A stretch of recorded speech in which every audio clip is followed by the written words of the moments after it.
Qu'est-ce que tu aimes plus que tout au monde? Qu'est-ce que tu aimes le plus faire au monde? Quelle est cette chose-là dont si tu l'as fait, tu te sens le plus épanoui? Quelle est cette chose-là, qu'en le faisant, tu es plus heureux? Oui. Si tu n'as pas cette chose-là, tu dois la trouver. Après l'avoir trouvée, tu dois la travailler. Après l'avoir travaillé, tu dois produire des fruits. Et ces fruits-là, c'est ce qu'on appelle le développement personnel. Au début, on te voyait, tu manquais même comment assumer tes propres dépenses. Du coup, tu tombes dans la prise de conscience, tu trouves un truc, tu commences à faire ces trucs-là, tu le fais bien, tu l'exploites et tout. Et après, ça t'amène une certaine indépendance financière. Voilà ce qu'on appelle tu t'es développé personnellement.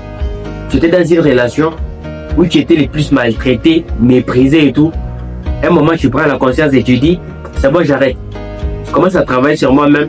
Tu as maintenant une certaine aura, tu as maintenant un certain respect de toi. Tu ne forces plus rien, tu t'es développé personnellement. Le développement personnel n'est pas seulement matériel, hein. Il est aussi immatériel. Il est aussi mental.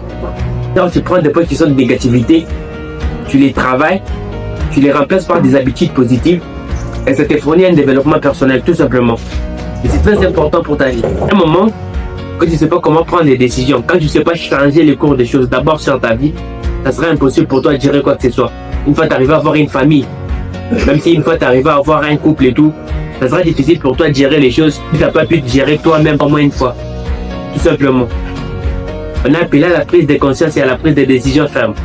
Le développement personnel, il ne faut pas seulement que tu quittes de la pauvreté à la richesse quand tu vas appeler développement personnel, non. Le développement personnel, c'est parfois dans le mental, c'est parfois dans le moral. C'est aussi simple que ça. C'est assez vital parce que ça contribue à ton épanouissement mental ainsi que physique. Tu vas remarquer qu'il vaut mieux être même seul au lieu d'être avec des personnes qui te manquent de respect constamment, qui te traitent comme du n'importe quoi. Mieux vous préférez être seul. Moi, je parle toujours des choses que j'expérimente. L'entourage dans lequel je suis en train de vivre, je suis en fait les garçons du quartier les plus solitaires. Être solitaire, ça ne veut pas dire tu veux parler avec les gens, tu ne veux pas saluer les gens, non. Mais c'est savoir avec qui c'est mettre.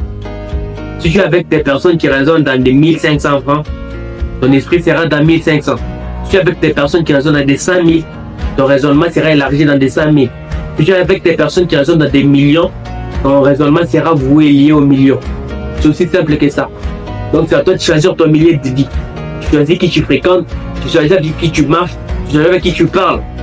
Et c'est ça qui va te définir tout simplement. Tu choisis les personnes qui sont inférieures à toi, ils ne t'apporteront rien de plus que t'attirer vers les bas. C'est aussi simple que ça. Tu choisis les personnes qui ont un niveau supérieur à toi, qui bénéficient de l'épanouissement et du développement personnel tout simplement. On se développe parfois en apprenant de certaines personnes qui ont déjà vécu de certaines expériences qui nous ont touchés. Tu regardes une personne, elle est jeune et tout, mais tu vois ses accomplissements, tu vois ce qu'il a déjà réalisé, ça t'inspire. Ça te pousse, ça te donne une certaine motivation et tu te dis c'est bon. Si lui à cet âge-là, il a déjà fait ça, moi je crois qu'à mon si jeune âge, je peux faire. La résolution maintenant, choisis qui tu fréquentes. Choisis celui avec qui tu marches, avec qui tu parles et contribue à ton développement personnel.